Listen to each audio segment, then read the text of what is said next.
오케스트라의 묘미는 하모니를 이루는 것입니다. 제각기 다양한 음색을 가진 여러 악기들이 지휘자의 손짓에 아래 하나의 멋진 음률을 만들어내는 것, 이것이 바로 오케스트라인 것입니다. 바이올린, 플룻, 피아노, 첼로, 얼핏 보기에는 전혀 어울리지 않는 이러한 소리들이지만 지휘자는 이 모든 것을 잘 조화를 시키게 되는 것입니다. 본문 33장은 이스라엘 12지파에 대한 모세의 축복을 기록하고 있습니다. 누구를 어떻게 축복해야 될지, 누구를 얼만큼 축복해야 될지, 그것은 하나님께서 모세를 통하여 말씀하신 대로 이루어지게 됩니다.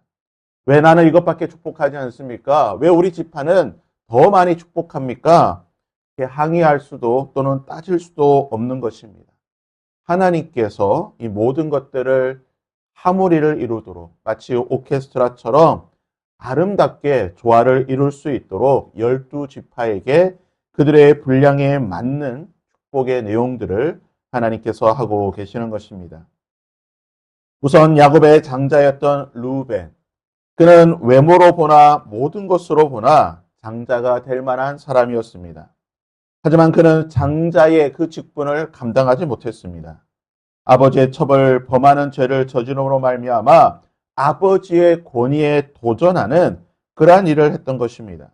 결국 르우벤은 장자의 직분을 잃어버리게 되고 너무나 초라한 복을 받게 됩니다. 르우벤은 죽지 아니하고 살기를 원하며 그 사람의 수가 적지 아니기를 원하나이다. 그냥 장자로서의 그 명분, 그 명맥만 유지하게 되는 것입니다. 반면에 유다, 그는 넷째 아들이었지만 하나님께서는 그를 장자의 축복을 주시게 됩니다. 유다는 완벽한 인물이 아니었습니다. 하지만 그는 자신의 잘못을 돌아보고 회개할 줄 아는 자였습니다. 또한 형제들을 이끄는 리더십을 가지고 있는 자였습니다. 하나님께서는 유다를 장자의 그 역할을 감당할 수 있도록 세워주시게 되고 그를 통하여 다윗의 왕조를 일으키시고 예수 그리스도가 그의 가문을 통하여 그의 지파를 통하여 오게 되는 큰 복을 하나님께서 허락해 주셨던 것입니다. 8절부터 11절까지 보시게 되면 레위 지파에 대한 축복이 나옵니다. 레위 지파가 받은 복은 독보적인 축복입니다. 바로 12지파 가운데에 하나님께 제사를 드리는 이 모든 제사를 주관하는 구별된 제사장의 축복을 받게 됩니다. 10절의 말씀처럼 주의 법도를 야곱에게, 주의 율법을 이스라엘에게 가르치며 주 앞에 분양하고 온전한 번제를 드리는 복을 받게 됩니다. 레위가 이러한 복을 받을 자격이 있을까요? 장자도 아니고 또한 유다처럼 리더십이 뛰어난 사람도 아닙니다. 그럼에도 불구하고 레위가 이러한 복을 받게 된 것은 레위가 가지고 있던 열심이었습니다. 레위는 그 어떤 형제들보다 열심이 있던 자였습니다. 하나님을 향한 열심, 그리고 아버지를 향한 그 가족을 향한 열심이 그 누구보다도 뛰어났던 자인 것입니다. 여동생이 세겜에게 의해서 수치를 당할 때에 앞장서서 세겜을 진멸하는 일을 하게 된 것입니다. 광야에서 이스라엘 백성들이 하나님을 거역하고 우상 숭배에 빠지게 되었을 때에 앞장서서 그 죄를 끊어버리는 일을 감당하였던 것이 바로 레위 지파였던 것입니다. 레위의 이 열심을 하나님께서는 인정하시고 하나님을 향한 그 열심을 제사장의 그 직분으로 축복해 주셨던 것입니다. 12절에 보시면 베냐민에 대한 축복이 기록되어 있습니다. 베냐민의 그 축복은 하나님의 그 놀라운 사랑을 표현하고 있습니다. 12절에 보시면 여호와의 사랑을 입은 자는 그 곁에 안전히 살리로다. 여호와께서 그를 날이 마치도록 보호하시고 그를 자기 어깨 사이에 있게 하시리로다. 베냐민은 그 어떤 지파보다 하나님의 보호를 받는 축복을 받게 됩니다. 베냐민은 이스라엘 12지파 가운데 가장 약한 지파입니다. 가장 수가 적은 지파였습니다.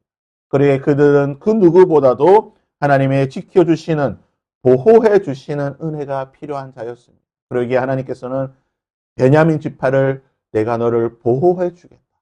나의 날개 사이에 안전히 거할 수 있는 그 축복을 하나님께서는 하게 되는 것입니다. 요셉 지파는 13절에서 17절까지 그 복을 받게 됩니다. 요셉은 이미 야곱을 통하여서 어떠한 복을 받게 됩니까?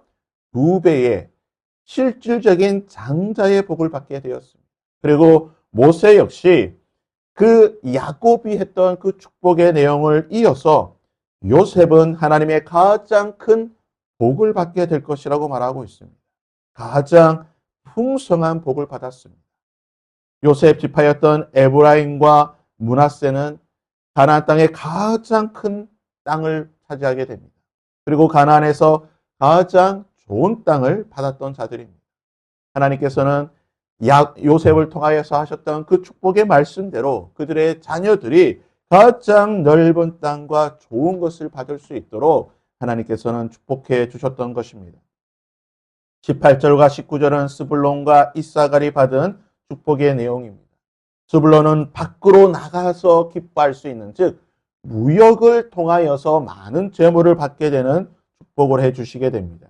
또한 이사갈은 장막 안에 있는 것을 즐거워하는, 즉 그는 안에서 농사를 짓고 그 수확으로 말미암아 기뻐할 수 있는 복을 받게 됩니다.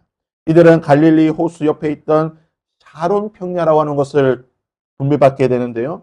말 그대로 이들은 이러한 물질의 복을 받게 되는데 19절의 말씀에 보면 이들이 받은 이 물질의 복으로 말미암아 다른 사람들이, 다른 지파 형제들이 하나님을 더 섬기고자 하는 종교적인 열심을 일으키게 된다는 것입니다. 너무나 귀한 복이죠.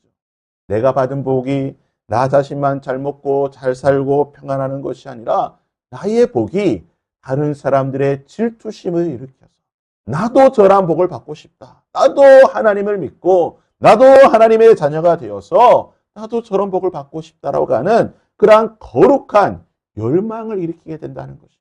너무나 귀하고 아름다운 복을 받았던 것입니다. 20절과 21절은 갓 지파가 받은 복의 내용을 기록하고 있습니다. 갓 지파에게는 강력한 무력의 힘을 주시겠다라고 말씀하셨습니다. 그리고 그들은 이 축복의 내용대로 가나안 동편을 가장 먼저 분배받게 되고 이스라엘 12지파가 가나안을 정복할 때에 가장 앞장서서 형제들을 지키면서 가나안을 정복하였던 일을 했던 지파가 바로 이 갓 지파인 것입니다. 형제들을 지켜주는 것, 형제들을 하나님의 은혜와 사랑 가운데에 그들의 모든 것들을 보호하고 지켜주는 강력한 힘을 받는 것, 너무나 귀한 축복을 이들은 받았던 것입니다. 22절은요, 단 지파가 받은 축복의 내용을 기록하고 있습니다. 단은 바산에 뛰어나오는 사자의 새끼라고 하는 용맹함을 받게 되는 것입니다. 실제로 이들은 가나안 12지파 가나안 땅을 분배받게 될 때에 블레셋 땅과 가장 가까운 지역을 받게 됩니다. 그들은 형제들의 어려움을 막아내는 사자의 새끼처럼 용맹하게 외부의 적을 지켜내는 이러한 일을 받게 되는 것입니다. 하나님께서는 이들을 파수꾼으로 세워주셨습니다. 형제들을 지키는 일에 파수꾼처럼 그들에게 용맹함을 허락하여 주시고 그들의 형제들을 지킬 수 있는 이 일에 축복의 내용들을 주셨다는 것입니다.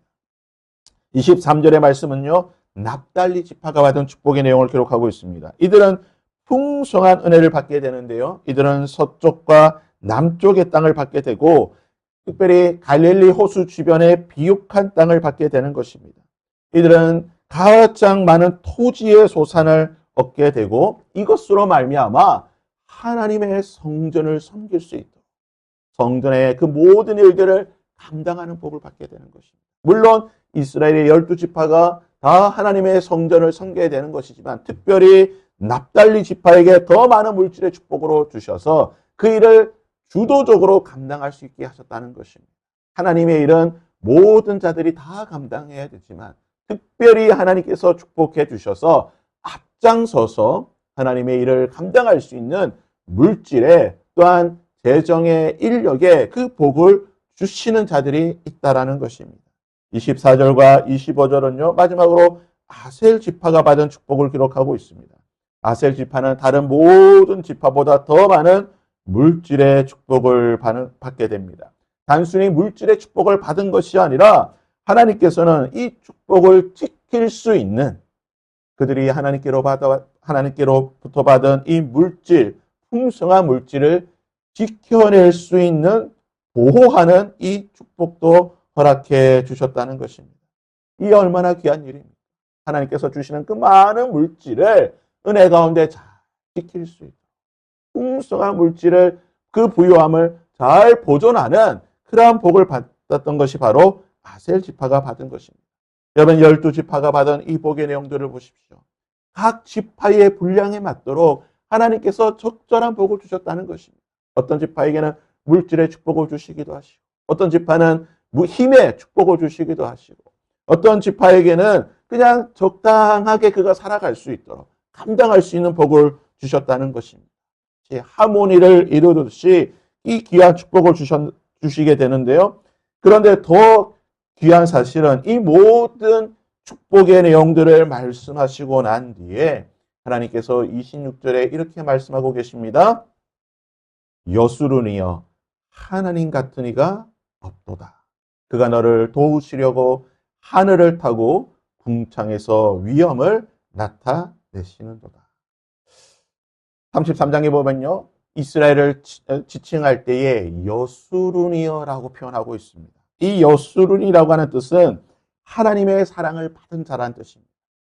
특별히 하나님의 사랑을 받은 자들인데 그 하나님의 사랑을 받고 옳은 길로 행하는 자. 단순히 하나님의 사랑을 받은 자가 아니라 하나님의 사랑으로 말미암아 바른 길을 걸어가는 자. 좌로도 우로도 치우치지 아니하고 말씀의 옳은 길을 걸어가는 자를 여순이라고 말하고 있는 것입니다. 여러분 하나님이 우리를 축복하시는 이유가 무엇입니까? 우리에게 물질의 축복을 주시고 건강의 축복을 주시고 자녀의 축복을 주시고 12지파에게 주셨던 이 모든 축복의 내용들을 우리 삶 속에 베풀어 주시는 이유가 무엇입니까? 옳은 길을 가기 위해 좌로도 치우치지 아니하고 우로도 치우치지 아니하고 말씀의 바른 길을 걸어갈 수 있도록 하나님의 말씀을 따라 바른 길을 걸어갈 수 있도록 하나님께서 우리를 축복해 주신다는 것입니다. 하나님 같은 분은 없는 것입니다. 하나님은 단순히 우리에게 이 길을 걸으라고 말씀하시는 분이 아니십니다. 그 길을 걸어갈 수 있도록 우리를 축복해 주시는 분이시고 그 길을 걸어갈 수 있도록 우리를 인도해 주시는 분인 줄 믿습니다. 오늘 우리에게 이러한 복이 있기를 바랍니다. 우리를 향하여 여수르니여 행복한 자들이여 하나님의 은혜 가운데에 그 풍성한 은혜와 사랑 가운데에 옳은 길을 걸어가는 하나님의 축복을 받은 자들이여 이 여수론의 축복이 오늘 저와 여러분에게 그리고 우리의 자녀들에게 있기를 주님의 이름으로 부탁드립니다.